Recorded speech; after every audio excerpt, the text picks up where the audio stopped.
और देश हित की शुरुआत हम इस वक्त की सबसे बड़ी खबर के साथ करने जा रहे हैं। सवाल ये उठा रहे हैं, क्या कश्मीर के हंदवाड़ा को आतंक का नया गढ़ बनाने की साजिश की जा रही है? क्योंकि 48 घंटों में, जी हां, सिर्फ 48 घंटों में 2 बड़े आतंकी हमले वहां पर हुए। आप जानते हैं, कल बंधक परिवार को बचाने की कोशिश में कर्नल सहित 5 जवान कल शहीद हुए थे।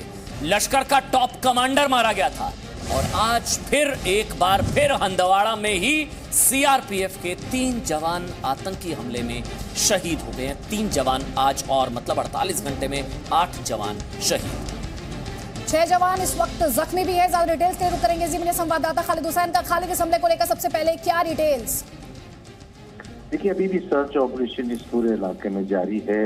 जो हम तक रिपोर्ट्स पहुंची है उसके मुताबिक एक कार में सवार मिलिटेंट्स ने ये हमला किया है, जिन्होंने फायरिंग की अचानक से उस बंक जो नाका लगा था, और वहीं पे फायरिंग जबरदस्त जब हुई तो रिटेलिएट भी हुआ। उसमें 10 मिनट तक फायरिंग चली और उसके बाद जब फायरिंग खत्म हुई तो मिलिटेंट्स वहां से फरार हुए थे, लेकिन उसके पीछे रेनफोर्समेंट और मंगाई गई। उस पूरे इलाके को जो है घेर लिया गया है। इसमें 3 सीआरपीएफ के जवान जो है वो शहीद हुए हैं।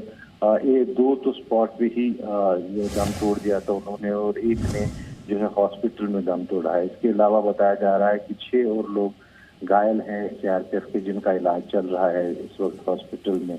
पूरे इलाके को घेरे में ले लिया गया है। मैं आपको बताऊं, ये पिछले 48 घंटे में दूसरा अटैक है हंदवाड़ा में, जहां सिक्योरिटी फोर्सेस को निशाना बनाया गया है। इसके बाद से पूरा अलर्ट घोषित कर दिया गया है इस पूरे इलाके में, क्योंकि इससे साफ जाहिर है कि मिलिटेंट्स की प्रेजेंस जो है बढ़ गई है हंदवाड़ा इलाके में, जो अपनी कार्रवाइयों को अंजाम दे रहे हैं। वहीं जो नई एक मिलिटेंट संगठन TRF रेजिस्टेंस फ्रंट है, उसने इसकी जिम्मेदारी ली है हमले की। खालिद, बहुत संक्षेप में कुछ सोशल मीडिया पर कहा जा रहा है 4 लोगों की मौत हुई है, 3 जवान शहीद हुए सीआरपीएफ के। चौथे व्यक्ति को लेकर क्या तस्वीर साफ हो पाई है? क्या वो आतंकी है, सिविलियन है, कौन है? संक्षेप में देखिए, अभी असमंजस में है। 4 बॉडी जरूर मिली है स्पॉट से। एक जब फायरिंग होने के बाद एक शव बरामद हुआ, लेकिन उसके पास से कोई हथियार या गोला बारूद उस शव के पास से बरामद नहीं हुआ है। इसलिए अभी इसको एसरटेन किया जा रहा है, उसकी आइडेंटिटी क्या है, क्या वो सिविलियन है या फिर वो इनका साथी था। फिलहाल जो हमारी अधिकारियों से बात हुई वो कह रहे हैं कि हम उसकी चेकिंग कर रहे हैं। उसके पास से जो ब्लॉगिंग्स होगी उसके बाद से ही हम बता पाएंगे कि ये शख्स कौन है जो वहाँ शूट आउट में मारा गया है। क्योंकि ये फायरिंग जो है, मैं आपको बताऊं, 10 मिनट तक लगातार चली है दोनों तरफ से। तो इसमें 3 तो सीआरपीएफ के जवान हैं, लेकिन एक शख्स और है जिसकी मौत हुई है, उसका साफ नहीं हो रहा है कि वो कौन है। खालिद, आप ये बड़ी जानकारी दे रहे हैं, बहुत बहुत शुक्रिया फिलहाल ये जानकारी हम तक पहुंचाने के लिए। 2 तस्वीर आप देख रहे हैं और एक बड़ा सवाल, प्रॉक्सी वॉर छेड़ दिया क्या पाकिस्तान ने? सीधे लड़ाई लड़ नहीं सकता पाकिस्तान, इसलिए आतंकियों की घुसपैठ कराकर सेना पर कायराना हमले करा रहा है पाकिस्तान। कल हंदवाड़ा में आपको पता है कि हॉस्टेज बना लिया था आम लोगों को, और उन परिवार को बचाने की वजह से सेना के 5 जवान शहीद हुए। आज फिर अटैक हुआ है अदिति, और आज 3, मतलब 48 घंटे के अंदर अंदर हमारे 8 जवान शहीद हुए हैं। करारा जवाब तो मिलेगा और शहादत व्यर्थ नहीं जाएगी, हम लगातार कल से कह रहे हैं। बिल्कुल, और आपको अमन यहाँ पर याद दिला दें कि हिंदुस्तान ने पाकिस्तान को याद दिला दिया कि POK लौटाना है, कब कब्जा छोड़ रहे हो, ये बड़ा सवाल हिंदुस्तान ने आज उठा ही दिया। क्योंकि अपने जवानों की शहादत का चुन चुन कर हिसाब लेगा हिंदुस्तान। इस वक्त जो दर्शक हमारे जिन्होंने टीवी स्क्रीन अभी ऑन किया, उन्हें एक बार फिर से हम जल्दी से बता दें, आतंकी हमले की खबर है। उसी हंदवाड़ा में आतंकी हमले की खबर है, जहां पर आपको कल सुबह ये खबर मिली थी कि एक कर्नल, मेजर समेत 4 सेना के जवान और एक जम्मू कश्मीर पुलिस का पुलिसकर्मी शहीद हुए हैं। और आज सीआरपीएफ के 3 जवान शहीद हुए। इस वक्त ये बड़ी खबर जी न्यूज पर हम आप तक पहुंचा रहे हैं। और आप जानते हैं, देश हित में सबसे पहले हम यही बताते हैं कि जवानों की शहादत का बदला बेकार नहीं जाएगा, बदला लिया जाएगा, शहादत व्यर्थ नहीं जाएगी। लेकिन तो क्या अब POK से हिसाब बराबर होगा क्या, जिसका भी आदित्य ने जिक्र किया? शहादत का बदला POK वापस लेकर लिया जाएगा क्या? शहीदों की पुकार अब POK पर, तिरंगा फहराओ सरकार।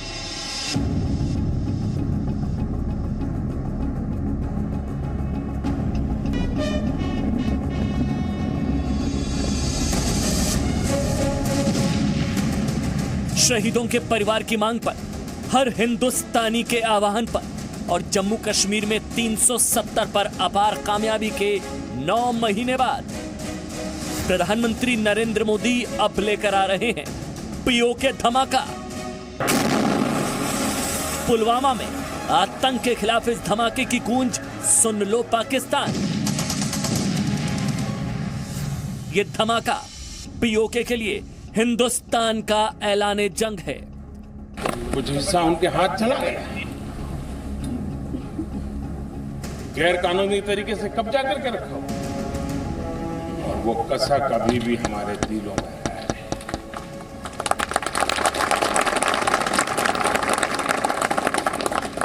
वो कसक जो 72 सालों से हर हिंदुस्तानी के दिल में है, उस कसक को मिटाने का वक्त अब आ चुका है। ये मोदी का नया पीओके प्लान है, जिसका मकसद है पीओके में तिरंगा लहराना, वो भी हर कीमत पर। जम्मू एंड कश्मीर के पीओके को आप भारत का हिस्सा नहीं मानते हो क्या? एग्रेसिव ना हो, जान दे देंगे इसके लिए। क्या बात कर रहे हो आप?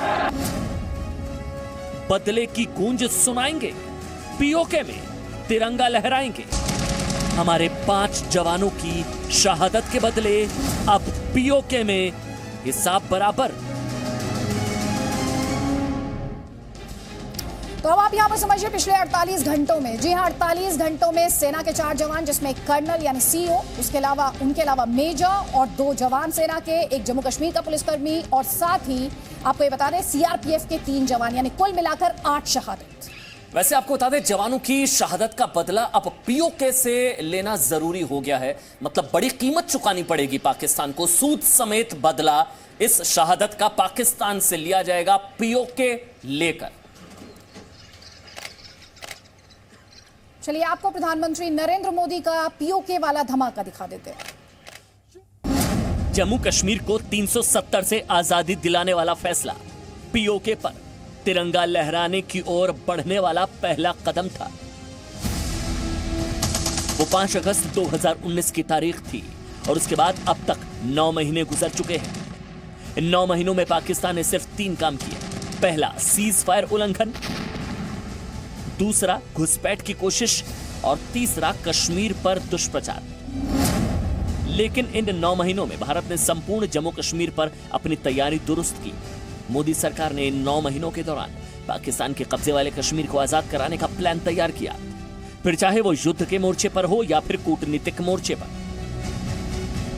और मैं तो पूछना चाहता हूं पाकिस्तान से, कश्मीर कब पाकिस्तान का हो गया? क्या आप कश्मीर को लेकर बराबर रोते रहते हो? हाँ, गिलगिट बाल्टिस्तान, पीओके, पाकिस्तान, यह सब तो जहां तक है सब भारत के हिस्से है। समझ गए इमरान? गिलगित बाल्टिस्तान से लेकर पूरे पीओके तक ये सभी भारत के ही हिस्से हैं। इसलिए अपने मुल्क के सुप्रीम कोर्ट से कहिए कि बात आगे अब बढ़ चुकी है। इसलिए पीओके और गिलगित बाल्टिस्तान के मुद्दे पर ना पड़े और सिर्फ पाकिस्तान पर ध्यान लगाए। आपको पता है ना पाकिस्तान के सुप्रीम कोर्ट ने क्या किया है? पाकिस्तान के सुप्रीम कोर्ट ने गिलगित बाल्टिस्तान में आम चुनाव कराने का आदेश दिया था, जिस पर भारत ने कड़ा एतराज जताते हुए कहा है कि गिलगित बाल्टिस्तान समेत पूरा का पूरा पीओके जम्मू कश्मीर और लद्दाख का हिस्सा है और यह भारत का अभिन्न अंग है। यह बात पाकिस्तान को भारत ने पहले भी कई बार समझा, लेकिन पाकिस्तान प्यार की भाषा समझता कहां है। जम्मू एंड कश्मीर के पीओके को आप भारत का हिस्सा नहीं मानते हो क्या? एग्रेसिव ना हो, जान दे देंगे इसके लिए। क्या बात कर रहे हो आप? इसमें कोई दो राय नहीं कि भारत पीओके पर पहले से कहीं ज्यादा आक्रामक है और यह पाकिस्तान को भी पता है। पाकिस्तान ऑक्युपाइड कश्मीर है और गिलगित बल्तिस्तान है, उसको जबरन जो कब्जा करके रखा हुआ है, अवैधानिक तरीके से इलीगल ऑक्यूपेशन किया हुआ है और उसे जल्द से जल्द खाली करना होगा। ये बात 1994 के इंडियन पार्लियामेंट के रेजोल्यूशन में स्पष्ट रूप से कही गई है। कई रक्षा विशेषज्ञ ये मानते हैं कि पीओके पर तिरंगा लहराने का ये सही समय है, क्योंकि एक तरफ अफगानिस्तान भी पाकिस्तान के विरोध में है, दूसरी ओर बलोचिस्तान और पीओके के स्थानीय लोग भी पाकिस्तानी फौज के अत्याचार से परेशान हैं। इसलिए अगर ऐसे हालात में भारत ने पीओके के लिए लड़ाई लड़ी तो फिर पाकिस्तान कुछ नहीं कर पाएगा। ब्यूरो रिपोर्ट, ज़ी मीडिया। इसे आप पाकिस्तान की बौखलाहट ही समझिए, क्योंकि पाकिस्तान ने पहले अंतर्राष्ट्रीय मंच पर जम्मू कश्मीर को उठाने की कोशिश की, भारत ने उसे कंप्लीटली आइसोलेट कर दिया, पूरी दुनिया में अलग थलग पड़ गया। उसके बाद उसकी कोशिश हुई LOC पर ज्यादा से ज्यादा आतंकी भेजने की, उस पर भी सेना ने पानी फेर दिया। देखिए 370 हटाया तब बुरी तरह से बौखलाया पाकिस्तान, कश्मीर में आतंकी कमर तोड़ दी तब बुरी तरह से बौखलाया पाकिस्तान। और ये बौखलाहट ही तो है जो पाकिस्तान की इस वक्त कश्मीर में देखने को मिल रही है। पाकिस्तान को भी यह समझ लेना चाहिए कि POK पर तिरंगा लहराने की बात को हल्के में लेने की भूल ना करे, क्योंकि भारतीय सेना पूरी तरह से तैयार है।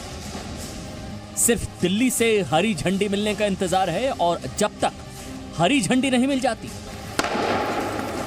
तब तक देश के जवान पाकिस्तान के भेजे आतंकवादियों को जहन्नुम पहुंचाने में जुटे हैं। इसलिए देश के CDS जनरल बिपिन रावत का यह ऐलान भी पाकिस्तान के लिए सुनना बहुत जरूरी है। हम एंटिसिपेट ये कर रहे हैं कि ज्यादा टेररिस्ट लाइन ऑफ कंट्रोल पे और फेंस पे मारेंगे, क्योंकि वो इन्फिल्ट्रेशन की कोशिश करेंगे, और अब हम उनको मारेंगे तो हम आतंकवाद को खत्म करने में जरूर सफलता प्राप्त करेंगे। जम्मू कश्मीर में 2 दिनों में देश के 7 जवान शहीद हुए, इसका भी हिसाब पाकिस्तान से ही करना है, और army chief general Mukund Naravane का प्रण है इंडियन आर्मी पाकिस्तान प्रायोजित आतंकवाद और घुसपैठ की साजिश का करारा जवाब देगी। तो जवाब तो पाकिस्तान को करारा ही मिलेगा। यहां पर हम आपको संपूर्ण जम्मू कश्मीर का मतलब समझाते हैं। तो जम्मू कश्मीर 2,22,236 वर्ग किलोमीटर में फैला हुआ है। इसमें से आधा, जी हां, इसमें से आधा यानी करीब 1,20,000 वर्ग किलोमीटर का इलाका पाकिस्तान और उसके दोस्त चाइना के कब्जे में है। अब इसमें जो हरे रंग का हिस्सा आप अपने स्क्रीन पर देख रहे हैं, ये हरे रंग का हिस्सा POK यानी पाकिस्तान के कब्जे वाला कश्मीर, पाकिस्तान ऑक्यूपाइड कश्मीर, इस पर पाकिस्तान का कब्जा। और ये जो लाल रंग वाला हिस्सा आपको दिखाई दे रहा है, ये ड्रैगन के पास है, यानी चीन के पास है, अक्साई चीन। वैसे पूरा का पूरा जो आप देख रहे हैं, लाल, हरा और नारंगी जो आप रंग देख रहे हैं, भगवा, ये पूरा का पूरा भारत का है। जी हाँ, 1962 में हुआ क्या था, भारत और चीन के बीच हुए युद्ध में चीन के पास लद्दाख का एक बड़ा हिस्सा चला गया था। 1962 इंडो चाइना वॉर, जिसे अक्साई चीन कहा जाता है, बार बार सुनते होंगे अक्साई चीन, अक्साई चीन। ये चीन के कब्जे वाला भारत का हिस्सा है जो 62 के युद्ध में चीन के पास चला गया। अक्साई चीन पर आज भी चीन का कब्जा है। और इसे लेकर आपको होम मिनिस्टर अमित शाह का बयान याद होगा पार्लियामेंट में। उन्होंने कहा था POK और अक्साई चीन दोनों भारत के हैं। इसके बाद 1963 की बात करें, अमन ने आपको 1962 के बारे में बताया, तो 1963 में क्या हुआ, एक साल बाद चीन और पाकिस्तान के बीच एक करार हुआ, समझौता हुआ। पाकिस्तान ने POK का, जी हाँ, पाकिस्तानी ऑक्यूपाइड कश्मीर का 5,180 वर्ग किलोमीटर का इलाका गैर कानूनी तरीके से चीन को सौंप दिया। मतलब हमारा हिस्सा हमसे बिना पूछे चीन को दे दिया, समझ गए आप? हमारा हिस्सा बिना हमसे पूछे चीन को दे दिया। कहने को तो पाकिस्तान के कब्जे वाले कश्मीर को आजाद कश्मीर कहा जाता है ना, इसकी राजधानी मुजफ्फराबाद है। हम लोग POK कहते हैं, वो लोग कहते हैं आजाद कश्मीर। हमारी नजर में वो अधिकृत है। POK के अपने प्रधानमंत्री और राष्ट्रपति भी हैं, लेकिन सच्चाई है कि यहाँ की सरकार दरअसल पाकिस्तान की सिर्फ कठपुतली है। जी हाँ, नाम के आजाद लेकिन कुल मिलाकर गुलाम। POK 2 हिस्सों में बटा हुआ है। इनमें एक हिस्से को, जैसा कि आपको लगातार हम बता रहे हैं, आजाद जम्मू कश्मीर, और इसका एक और हिस्सा है, और उस दूसरे हिस्से को कहते हैं गिलगिट बाल्टिस्तान। और इन्हीं इलाकों में पाकिस्तान की सेना अपने आतंकियों को ट्रेनिंग देती है। अब आप समझे, जो ट्रेनिंग कैंप्स चलते हैं, आप क्यों सुनते हैं कि पाकिस्तान ऑक्यूपाइड कश्मीर में बड़ी संख्या में ट्रेनिंग कैंप्स हैं, या गिलगिट बाल्टिस्तान में कैसे आतंकी फैक्ट्री लगी है, वो इस बात को एक्सप्लेन करता है। पूरी आबादी कितनी है वो भी आप जान लीजिए। POK पाक अधिकृत कश्मीर में कुल आबादी 40 लाख की, इसमें कश्मीरी मुसलमानों की संख्या जो है बहुत कम है। यहाँ आप सुनिए, 85% पंजाबी मुसलमान है, 85% पंजाबी मुसलमान। लेकिन यहाँ के लोग पाकिस्तान की सरकार और सेना से नफरत करते हैं। जो POK के लोग हैं वो भी छुटकारा चाहते हैं पाकिस्तान से। इसलिए हम कह रहे हैं कि शहादत का बदला सूद समेत POK लेकर लिया जाएगा। नफरत इसलिए करते हैं क्योंकि पाकिस्तान का विरोध करने की वजह से यहाँ पर जातियां की जाती हैं, सेना बहुत सी जातियां करती है। आपको प्रोटेस्ट की तस्वीरें भी याद होंगी, पिछले साल बहुत बड़ी संख्या में वो तस्वीरें आई थी और उसके बाद सवाल उठे थे पाकिस्तान की मंशा पर। लेकिन इस वक्त जो तस्वीरें आप देख रहे हैं, ये तस्वीरें हैं जयपुर से, और ये तस्वीरें हैं शहीद कर्नल आशुतोष शर्मा की सोसाइटी की। जी हाँ, इसी सोसाइटी में वो रहते थे। सोसाइटी वाले मोमबत्ती जलाकर, दिए जलाकर उन्हें इस वक्त उनकी शहादत को प्रणाम कर रहे हैं, नमन कर रहे हैं। आपको बता दें कर्नल आशुतोष शर्मा जो शहीद हुए, हंदवाड़ा में जो अटैक हुआ था, आम कश्मीरी की जान बचाते बचाते उन्होंने अपने सीने पर गोली खाई। उनकी शहादत को नमन, सलाम। और जयपुर में आप देख रहे हैं, ये एक तरीके जिस सोसाइटी में वो रहते थे वहां के लोगों ने मोमबत्ती जलाकर उनको श्रद्धांजलि अर्पित की। और आपको याद ही होगा कि हंदवाड़ा में जो आतंकी हमला हुआ, जहां पर वो सिविलियंस को बचाने की कोशिश कर रहे थे, आम लोगों को बचाने की कोशिश कर रहे थे, जहां पर उन्होंने ये सर्वोच्च बलिदान दिया है। आगे बढ़ते हैं। हंदवाड़ा आतंकी मुठभेड़ में लश्कर के टॉप आतंकवादियों, आपको बता दें लश्कर के टॉप आतंकवादियों को ढेर करने वाले शहीद कर्नल आशुतोष शर्मा का पार्थिव शरीर आज जयपुर पहुंच गया। कल उनका अंतिम संस्कार होगा। जैसा कि आपको बता रहे, कर्नल शर्मा ने सर्वोच्च बलिदान का सपना आर्मी ज्वाइन करने से पहले ही देख लिया था। सही सुन रहे हैं। ये कहानी आपको बताएंगे, लेकिन उससे पहले आज शहीद कर्नल आशुतोष शर्मा की पत्नी आपसे कुछ कहना चाहती है। आपको बताना चाहती है, ये ऐसी कहानी है, ऐसा संदेश है जिसकी वजह से आपको शहीद कर्नल के परिवार पर नाज होगा, गर्व होगा, आप फख्र महसूस करेंगे। लुका छुपी बहुत हुई, सामने आ जाना। शहीद कर्नल आशुतोष शर्मा की दिलेरी के किस्से आज पूरा हिंदुस्तान गर्व से सुन रहा है। कर्नल की शहादत पर कई आंखें नम हैं, लेकिन कर्नल के परिवार की दिलेरी देखिए। ना माँ और पत्नी की आंखों में आंसू हैं और ना प्यारी सी बेटी रो रही है, बल्कि इन्हें गर्व है अपने कर्नल बेटे पर, अपने कर्नल पति पर, अपने कर्नल पिता पर। बस इस समय पे उनकी जो मैं सुन रही हूँ जो बहादुरी के किस्से, मेरी आंखों में आंसू नहीं है। I feel proud of him, I feel honored to be his wife, I feel privileged to be known by his name. 45 साल के कर्नल के पास उनका पूरा परिवार था, लेकिन उनकी जिंदगी सेना के यूनिफॉर्म से शुरू होती थी और देश सेवा पर खत्म। बस सबको ही पता था फौज उनके लिए यूनिफॉर्म जो है उनका पैशन था, उनकी प्रायोरिटी, उनका प्यार यूनिफॉर्म था। तो सबको कहीं ना कहीं ये था, समझाते थे कि थोड़ा ध्यान रखना अपना। तो बस यही बोलते थे। मैं गया ही कश्मीर में देश की सेवा के लिए, मैंने पहनी ही ये यूनिफॉर्म मज़े करने के लिए नहीं, देश की सेवा के लिए पहनी है मैंने। इस लाडली के सिर से पिता का साया उठ गया, लेकिन हिम्मत देखिए बच्ची की, आंसू आंखों से बाहर नहीं आने दे रही। ये कर्नल की बेटी तमन्ना है, जो बताती हैं कि आखिरी बार पापा से 1 मई को ही बात हुई थी। मेरी बात हुई थी उनसे 1 मई को, और उन्होंने बोला था कि मैं कॉल करूंगा एक बार जब वापस आ जाऊंगा। अच्छा, लेकिन वो पापा से तमन्ना की आखिरी बातचीत थी। अब पापा कभी नहीं आएंगे। हम दोनों गए थे एक पंडित को अपनी जन्मपत्री दिखाने, तो पंडित ने ये बताया कि तुम हीरो की डेथ शहादत होगी तुम्हारी। कह रहा है भैया, तो वो हंस के मुझसे कहने लगा बस मेरी बॉडी ले आना, बड़ी मुश्किल से ये बॉडी बनाई है मैंने। ब्यूरो रिपोर्ट, जी मीडिया। तो सोचिए जरा, सर्वोच्च बलिदान का सपना कर्नल शर्मा ने देखा। आज जब आप हमारी रिपोर्ट देख रहे हैं, जब ये बातें सुन रहे हैं, तो अपने बच्चों को बताइए, युवाओं को बताइए उन्हें कि कैसे आज कोरोना काल में हम और आप अपनी जान बचाने के बारे में सोच रहे हैं, अपने परिवारों के बारे में सोच रहे हैं, और ये योद्धा देश के बारे में सोच रहे हैं।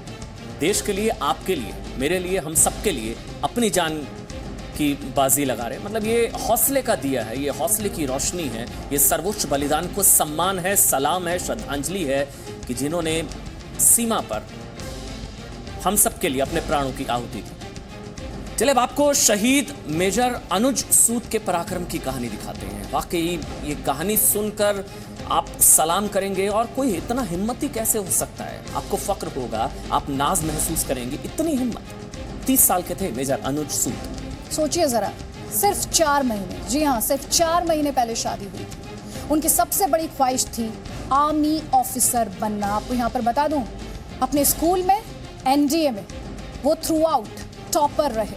हिंदुस्तान में जो ब्राइट माइंड्स होते हैं वो कंपनीज में काम करना चाहते हैं, करोड़ों रुपए कमाना चाहते हैं, लेकिन मेजर सूद देश के लिए कुर्बानी देने में यकीन रखते थे, और जो कि उन्होंने किया भी। यहाँ पर आपको बता देते हैं मेजर सूद सेकंड जनरेशन फौजी थे अपने परिवार में। उनके पिता ब्रिगेडियर सूद हैं, जिन्हें आपने अभी बोलते हुए भी सुना। फक्र महसूस करें अपने बेटे के सर्वोच्च बलिदान पर। ये सेना के जवान हैं जो अपनी जिम्मेदारी समझते हुए अपने प्राणों की आहुति दे रहे हैं। हम लोग हैं यहाँ पर जो अपनी जिम्मेदारी नहीं समझ रहे हैं। कोरोना काल में लॉकडाउन चल रहा है, लॉकडाउन का ताला या मधुशाला, क्या जरूरी है? अपने आप से सवाल पूछिए। आज हम लॉकडाउन 3.0 की शुरुआत कुछ रियायतों के साथ शुरू हुआ तो शराब की दुकानें भी खुली, आप जानते हैं। फिर वही हुआ जिसका अंदेशा था, लंबी लंबी लाइनें लग गई। जी हाँ, सोशल डिस्टेंसिंग के नियम की धज्जी उड़ा दी गई और बाकी जगह सामाजिक दूरी के नियम को लेकर किस तरह से तस्वीरें आई आप अपनी स्क्रीन पर देख रहे हैं। लोग एक दूसरे से चिपके खड़े दिखाई दिए, लंबी लंबी कतारें दिखाई दी। और दिल्ली सरकार ने, जी हाँ, दिल्ली के सीएम अरविंद केजरीवाल ने ये कहा अगर इस नियम को नहीं माना गया तो इलाकों में दी गई छूट को वो वापस ले लेंगे। मतलब सोचिए, लॉकडाउन आपके हाथों में, एक दिन की छूट क्या दी गई, आप देखिए क्या हाल हो गया। इसलिए वार्निंग देनी पड़ी, सुधर जाइए, लॉकडाउन आपके हाथों में है। नहीं सुधरेंगे तो लॉकडाउन बढ़ाना पड़ेगा, इलाका सील कर दिया जाएगा। पर अब आपको बताते हैं कि कितनी शराब पीता है हिंदुस्तान, कितनी खपत होती है। जी हाँ, कंजम्पशन से जुड़े इन आंकड़ों को जानना और समझना आपके लिए बहुत ज़्यादा ज़रूरी है। तो 2010 से 2017 के बीच यानी 7 साल में भारत में शराब की खपत 38% बढ़ गई। आपको बता दें, भारत में एक व्यक्ति एक साल में तकरीबन 6 लीटर शराब पीता है। भारत में एक व्यक्ति एक साल में। ये साल 2017 के आंकड़े मैंने भी आपको दिए। 2019 में शराब से केंद्र सरकार की सालाना कमाई जितनी हुई है वो है 2.5 लाख करोड़ रुपए की कमाई हुई है। जितना नुकसान हो रहा था और शराबबंदी से केंद्र सरकार को जो नुकसान हुआ वो 700 करोड़ रुपयों का है।